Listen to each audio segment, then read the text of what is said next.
For me, the most overwhelming part of beginning to use VR was that obviously we did not have any experience in VR, and it was very overwhelming to train ourselves in the beginning. And it became very time consuming because we would kind of hit roadblocks and then get a little frustrated. But we were really determined. And I think after that initial maybe first couple of weeks, we started to feel more comfortable with it. And in addition to that, we really learned a lot from the teens that were participating. So oftentimes, if we did not know how to figure something out, they had already figured it out and were able to share that with us, which I also think really helped with our co-design process throughout the project. Just learning actually like a little bit more fuller perspective of what all VR can do was a little bit daunting. But before every meeting, I would try to take that time or time before it to like know which one we were going to that day and kind of explore it a little bit more on my own. The only other thing that I thought a lot about too, just the fact that they had to have a Facebook account really worried me. Like as a librarian and just as me myself a human, I just don't want to force anybody onto social media if they don't want to be, nor should we be doing that. The way that we got around it was that we kind of created like accounts that weren't attached to the actual directly to the youth, which I think was helpful. This is like a new technology, and every time, you know, a library might invest in a new project, it's like this new shiny thing, right? And you're kind of concerned about like, okay, we can use it for this project maybe, or like, how are we going to get trained on it? But I found one of the benefits of this project in particular was that we could really learn alongside the teens. Like sometimes the teens would figure out something before we did. It's really important to realize that, yeah, we did not have all the answers starting out, but we just had to commit that time, and also just the open-mindedness to learn from the teens, and they learn things from us too. What I thought was one of the most exciting parts of this project was just seeing the teens gain confidence in time. One of my favorite stories was when I knew that one of our participants was well versed in a specific program. I asked him to meet with me and help me. And he's usually very soft-spoken, very shy, and doesn't usually contribute. And I will tell you, as soon as he put that headset on and I had my headset on, he was so empowered to give me direct instructions, to tell me exactly what I was doing wrong and what I needed to change. And it was just, I could just see this shift in him. And I think that was so exciting for me to see him kind of transform simply because he was able to kind of put this headset on and we were both on equal playing fields. In ours, right, you could either like, you could do it in the same session. Like you could go and grow something and nurture something and be out in nature, or you could go into a room and like throw stuff and smash stuff. VR can give you any of those experiences that you might need at that point of time to like, including like thinking about your mental health. Like sometimes there's days that you might just want to go and smash stuff. And so VR is a space in which that can happen, right? When we started the project in early 2021 and in Seattle Public Schools, they were still not meeting in person.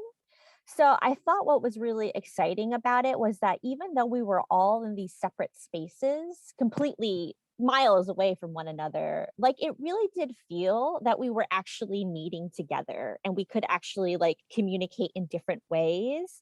And it was like one of the first times I actually like felt connected to like a team community since the beginning of the pandemic. And I thought that it was because of VR. Like it really helped us unite and be able to talk all together and be in one space. We want to infuse teen voice into all the programming that we do for teens. And I think that the program that they created was pretty much all teen led. And I think that VR lends itself to that because you're able to design in VR, it's a whole canvas that they can create and make it what they want to be. I also really appreciated the creative aspect of VR. I have to say that was like some of the coolest stuff that we did, was just also like the whimsical nature of VR, and especially in VR chat. I know we had one of our first sessions that we met all together in the VR space. It was so funny. Everyone was selecting avatars and changing themselves and holding objects and things like that. And it reminds me of like the limitless possibilities when you're a kid of having like a cardboard box, and you can make that cardboard box into anything. But for us, we could do that, but with VR and virtual objects and virtual space. We even had a part of the session where we were just in a blank room with literally nothing else, and the teens were already having a blast, and we didn't even have anything to interact with yet. We were just getting there in the same room together. And that enough was fascinating and so much fun. It's something that I think sometimes teens are missing in their lives, is the ability to just mess around with something, and the adults are like, yes, go ahead, let's do it. This project allowed teens from all across the city who probably wouldn't interact with one another come to one space. And I think that opens up a lot of possibility. There's so many different canvases. Like we tried a painting program in it that was like 3D painting, and like it allows youth to kind of experience all these things.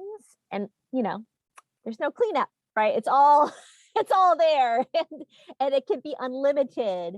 And VR makes it like possible and very easy to have those things be available. I think that most of us would agree that the teens enjoyed those social engagements. So when they could use apps like VR chat or Beat Saber, or those ones where they could do multiplayer and talk to one another and engage with one another, to me, those were the most successful.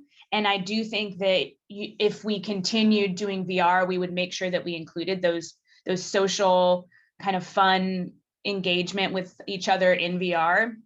I would just say to anyone who's considering VR, there is, a barrier to entry, and it is very understandable if you don't want to make that commitment. And there are a lot of opportunities like in between VR, even using some of the programs that we use, such as CoSpaces and VR chat. They are actually accessible not in VR. So I would really recommend getting to know some of these tools and see if it is something that would be really useful. And you may be able to use those apps in different ways. That was one of our teens' favorite activities that we did. And we did that in VR and on their laptops. And so we had teens that were actually interested in architecture. So they found that program to be very relaxing. They actually enjoyed it and said that they would use it outside of the program simply because they enjoyed kind of building and creating those things.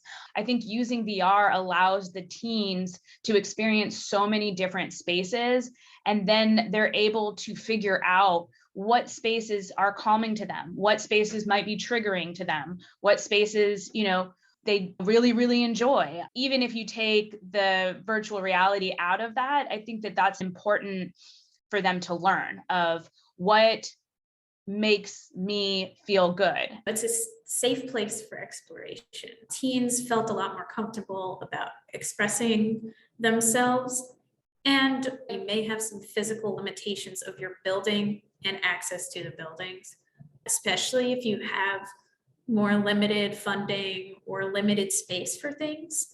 You can explore large areas, you can create in large space with just having the headset and a small little barrier around you.